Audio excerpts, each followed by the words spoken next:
این سپورت تکواندو بوکس و تراک است که اگه یک نفر 30 سال کار کرده باشه و دیگه 2 سال کار کرده باشه تا بوکس زدانش میدن که پوزیشن طرف میپرونه. اما در کرکت بازی ها میبره به خاطر از این بازی جایزه زیاد هم میمانه. چرا که همین نماز و روزه و چون کل چیز که هست دیگه دست کلگی یک دانه چوبک توپ دنده است. یک وقت توپ دنده میگن نام از رو ماندن کرکت. اون که تو میکردم میرم تمام روز در این مصروف است. فوتبال هم که از خود حسابش معلوم نیست. اون چانسکی اگه کدام گل خورد از هر کس که خورد دیگه تو حساب فوتبالر 40 ساله و 50 ساله نداره. یگان دفعه ببینی که یک اشتکک ضرب میزنه و مردک فکرش نمیشه گل خورد. کلش چانسکی هست. در این شهوات بسیار مردم به اندازه مصرف کردن. چرا مصرف کردن؟ سر از این پیسه زیاد میمونه. یک کتاب است به نام پروتکلات حکمای صهیون. این کتاب بخونید، بسیار کتاب چیز است. این کتاب صهیونیست‌ها جور کرده بودن، بازی کتاب پد کرده بودن، باز یک زن روسی را دوزی میکنن، باز می سر یک عرب $1,00,000 را میفروشن. بازی رو ترجمه کردن آل اینترنت فارسی عربی هر قسمش است به نام پروتکلات حکمای صهیون. این صهیونیست‌ها گفته به خاطر اینکه مسلمان‌ها را تحت قبضه خود داشته باشیم، تحت استعمار خود داشته باشیم، باید چی بکنیم؟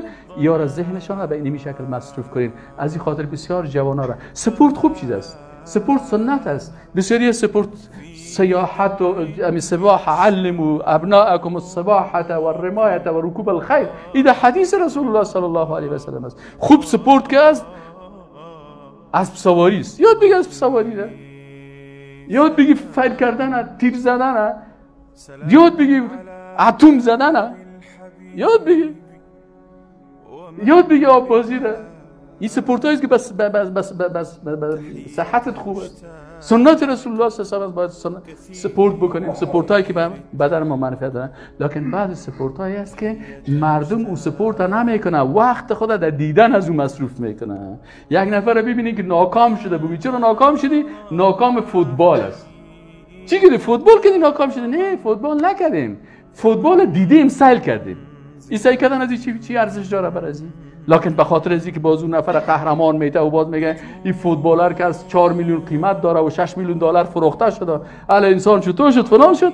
اگه این کار مسلمان ها بکنه، اگه یک مسلمان بگه این یک نفر ما مثلا اینقدر فروخت، او شما انسان میفروشید، در حالی که این فوتبالر را کتا کتا فروخته میشه، سرش قیمت گذاشته میشه، غلام واره از این مملکت به اون مملکت فروخته میشه.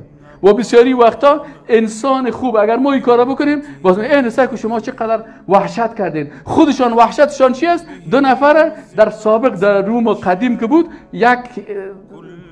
2 تا غلاما را منداختن، اردوشان وقتی که چی میبدن سرشان جریمه قتل می بود که باید یا کشته شون اعدام شون. بازی‌ها را می‌گفتن خواهی شما برید استادیوم مسابقه بتین، اگر تو را کشتی باز تو آزاد هستی. بازی‌ها تا سرحد مرگ می‌جنگیدن. یا که یک زندانی که سرش مثلا حکم قتل بود که باید کشته شود اعدام شود، باز برش میگه که تو پلنگ جنگ میپرتیم، اگر خوب خود قوی بساز، اگر پلنگ کشتی باز تو قوی هستی. آل فعلا با پیسه خوب یک آدم میبینی خوب چاق قطع خوب اندام داره، با $10,000 رو جمعه خود حیوان رو در بین قفس میبرته، زدن میخوره، پوز شام نیست، بینی شام نیست، کاس شام نیست، باز پسان می اینا بایرق افغانستان بالا بردم. در چی بالا بردی؟ خود لط خورده از بین پنجره پیش روس و کفر مسلمان کل شرماندیم. از اینکه دارم میرفتی خوبتر بود. حداقل میگفتن از دروغ میگفت که افغان خوب غیرتی است. تو خود رفتی ما هم غیرت هم کلش از اون پس بردی.